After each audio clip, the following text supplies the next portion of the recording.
महाराज सुरुचि, लेकिन सुरुचि ने दरवाजा नहीं खोला। लेकिन क्या हुआ? अरे सुका नींद में सोई गई छोटी रानी।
सोई गई सुरुचि, बने ना दरवाजा खोलो। तो महाराज सोचने लगे कि अब जब ना जग रही तो आज अच्छा मौका है, लाओ सुनीति के पास गए। 6 महीने बीत गए, लौट के ना गए, लाओ उसके पास भी घूमे आए। सो महाराज घोड़े को लेकर के सुनीति के कुटिया की तरफ लौट जाते हैं। अब जब सुनीति की कुटिया की तरफ चले हैं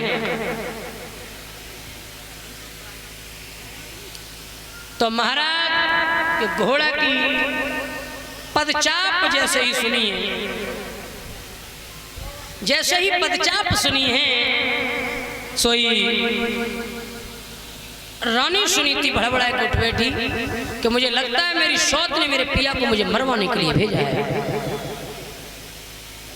आकर के दरवाजे को खोला, टटिया हटाई और जोई महाराज उत्तान पाद को सामने खड़ा देखा, हृदय कांप गया। महाराज आप? बोले हाँ। महाराज आज आपका कैसे आना होगा? इस दासी को कैसे दर्शन दे दिए? सोई महाराज ने कहा कि रानी हमें कम से कम बिठाओ तो सही। टूटी सी एक चारपाई पड़ी थी, उसी पे महाराज को बिठा लिया। सो महाराज ने कही रानी हमें भूख लगी है, तनिक तेरे पास अगर खाना हो तो हमें रोटी दे दे। सो 3 दिन की माता सूखी पड़ी, एक रोटी हती।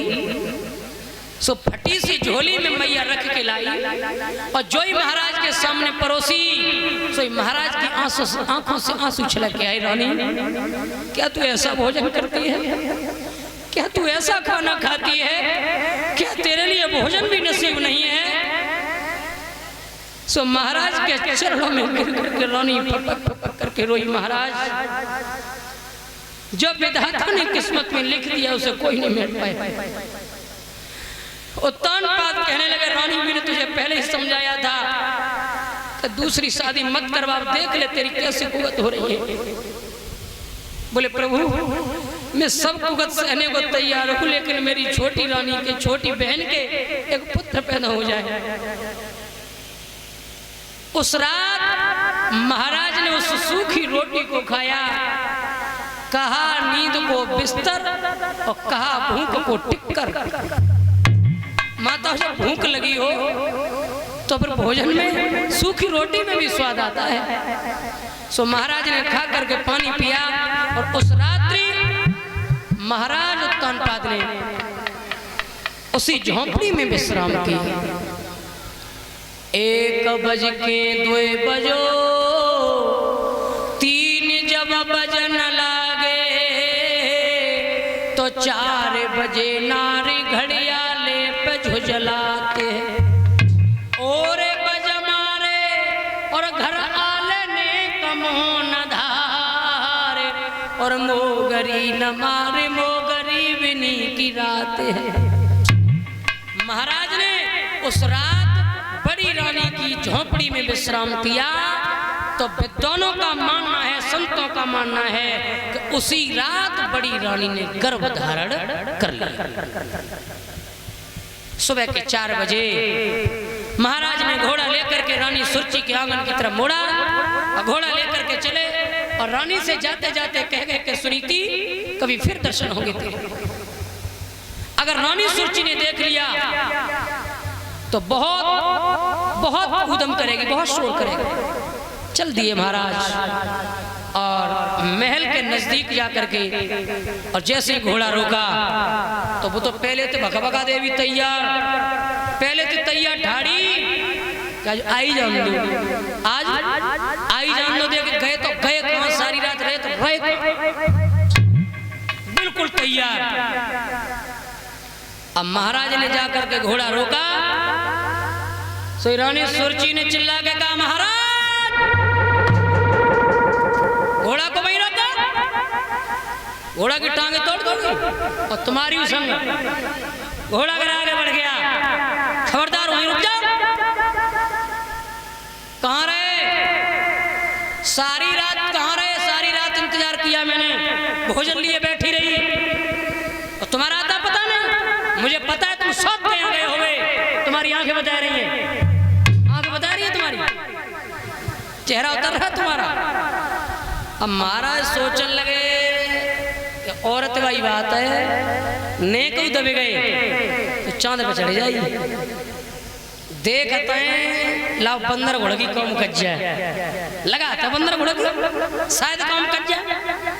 तो महाराज सोचने लगे कि कैसे करके अगर गुस्सा आ जाए तो बात बने। अब गुस्सा कोई देवी तो है ना, सो हाल आ जाए। अब कबू महाराज की तो मोए थे, कबू तो मोए थे, गुस्सा देवी आ जाओ, गुस्सा देवी आ जाओ। अब गुस्सा कोई देवी थोड़ी आ जाए। सो महाराज का घोड़ा खड़ा था वहीं, तो घोड़ा ने घुमा के पूछ दी महाराज के मुंह में और जो ही आंखें ने पूछ लगी तो बिना गुस्सा तैयार। क्या कहा तूने? सौत क्या घर गए? अरे सारी रात खड़े हो गए, तेरे दरवाजे पे खड़े रहे हैं, हमसे कह रहे हैं चेहरा कुमला रहा है। अरे चेहरा मेरा कुमला रहा है तेरा, और तू सौत को दोष लगा रही, तूने उसे भंगन बना दिया और झोंपड़ी में रह रही है, एक एक रोटी को तरस रही है और तू कह रही है कि सौते हैं गए। सोई दबे गई, महाराज की बंदर घोड़े की कौम करे गई। सोई आए के तुरंत ही महाराज की कलाई पड़ी। महाराज तुम तो वैसे गुस्सा हो गए, बेमतलब गुस्सा हो गए। अरे गुस्सा है कोई कारण ही ना महाराज, हम तो अजमाए रही थी कि हमारे पिया कितने पानी में है, हम तो कितना प्रेम करता है। आ जाओ अब पानी पिलाऊंगी और तुम्हें नहलाऊंगी तो भोजन कराऊंगी। ले गई महाराज को और बोली कहता तो पानी रे करवाए हैं रे राजा, मल मल तुम्हें हनवाए हैं रे राजा।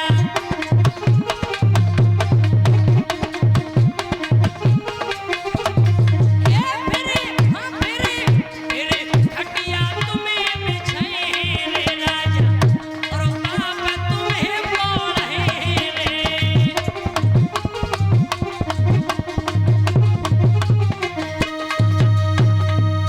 दूसरी रात महारानी सुरची महाराज को अपने आंगन में ले गई और विद्वानों का मत है कि दूसरे दिन छोटी रानी ने भी गर्भ धारण कर लिया। बोले आनंद कंद भगवान की। जहां राजा एक एक पुत्र को तरसते थे, एक रानी नहीं, अब दोनों रानियां गर्भवती हैं। परमात्मा की लीला देखो। सनई सनई वक्त बीता और वक्त बीतने के साथ माताओं जब गर्भकाल माताओं का पूर्ण हुआ तो जो बड़ी रानी सुनीति थी उसने उस झोंपड़ी में एक पुत्र को जन्म दिया, पुत्र को। और इधर एक दिन के अंतर से सुरची ने एक पुत्र को जन्म दिया महलों में। और जब सुरची के पुत्र हुआ तो महाराज बधाइयां बजी और आंगन में दान लुटाए गए। लेकिन सुनीति के पुत्र पैदा हुआ तो कोई उनको तौड़ारे बनाए गई। एक के सिंगनियों के दूध आए, लेकिन एक के लिए तो बेचारे के लिए भोजन भी नहीं था, अपनी मैया की सूखी हड्डियों को चूसता है। क्या गरीबी थी, क्या वक्त था, लेकिन माता विडंबना है।